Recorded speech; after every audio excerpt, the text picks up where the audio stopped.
particular case, I mean, there are a few things, but in our particular case, the jurors could not decide. I mean, as you were saying earlier, you know, you have this standard that the jurors have to consider when they're looking at all the evidence, and the standard that they have to use in this particular case.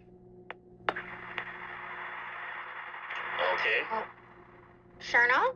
We seem to have lost Sherna. We're going to try and reconnect with her. Of course, if we once we relink with her, we'll see if we can let her finish up that point in terms of the mistrial, because you know there's so many little areas to it. Right. People say mistrial, someone say hung jury.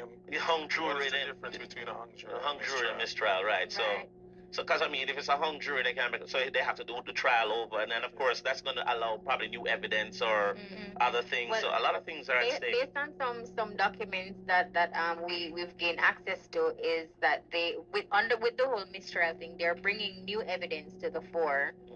So I mean, we don't know if now they'll have the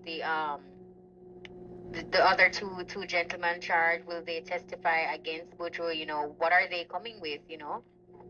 Coincidentally enough, that you know, Ian Thomas and there was a point in James Mack wanted to testify in on behalf of Buju's favor, and then that was suddenly changed. Especially James Mack really wanted to say, "Yo, hey, this guy didn't really have nothing to do with it, man. I mean, he's an American.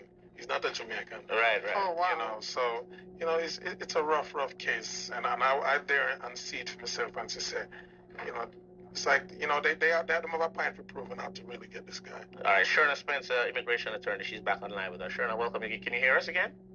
Yes, I can hear you now. We were just talking to myself. Yeah, you're having a monologue there for a minute.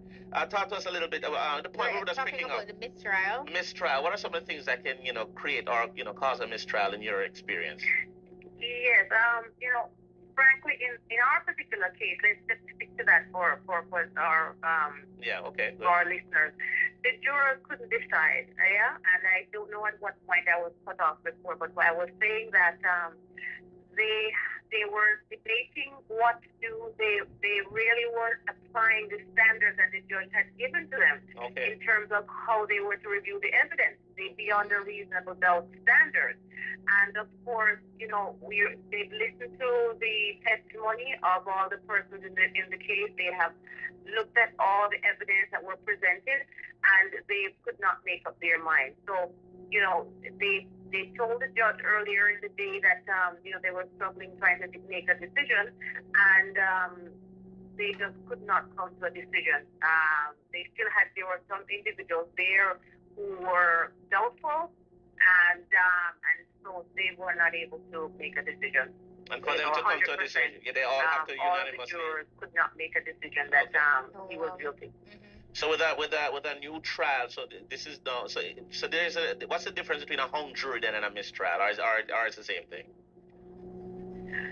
I believe it's the same. The terminology refers to pretty much the same thing. They really cannot make a decision and about the evidence and the testimony presented. So, what do? There's a standard you have to work with.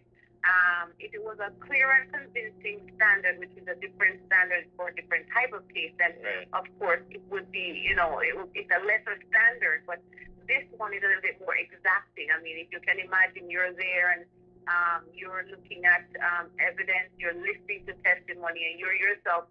There might be questions in your mind as to, a piece of testimony or just the person's demeanor when they spoke, or anything that makes you feel that you really cannot, find someone guilty, because of course that there is, there are some consequences that will flow from that, and taking away someone's freedom, for their life perhaps, or it's a grave thing. So you want to make sure that you feel that there is just no way that you're wrong.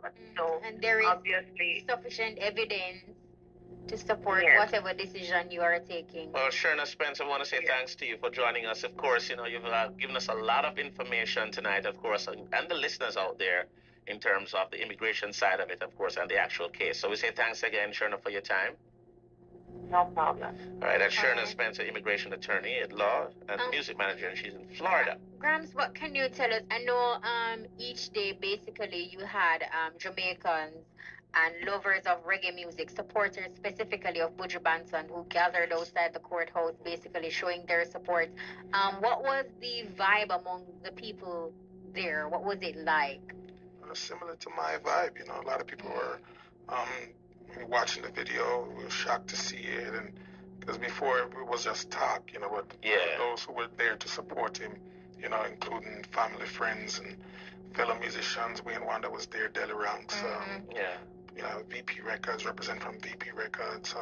He's the one that first started working with Donovan Jeremy and his current manager Tracy McGregor. Yeah. And people were just like there, but once his lawyer was amazing, and he did a great job. And like I said, after watching and listening to the video, this guy basically fed the man alcohol and tried to get the man alcohol for drinking to chummy up the guy. Right. And that was obvious, and that's what David's case was. Entrapment, right. You know, was saying that you pursued this man for 5 months. Right. After several times that we listened to the phone calls, and the man said, you know, I'll call you back, man. I mean, can't talk to you, know. And don't answer the phone. To hear that, it was like, wow, why you still up?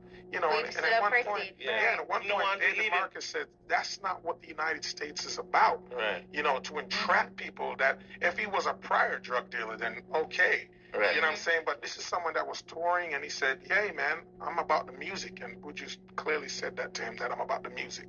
You know, and there were several things that they spoke about, which, you know, I can't really talk about. Right. At the end of the day, I mean, he's a strong brother, and we just got to pray for him. You know, in Jamaica, but just go and pray for him, brother. And we want to give Jamaicans and other people an opportunity to basically say their piece. Because, I mean... Yeah. Well, we can open the phone lines and take a few calls. Yeah, well, let's take a break first. You want to take a break? I'm tired. You got to pay the bills. That's right. Yeah, no bills there, trust me, especially with the water. And the rain. Let's pay the bills. All right. You know that we rich, come with no objective.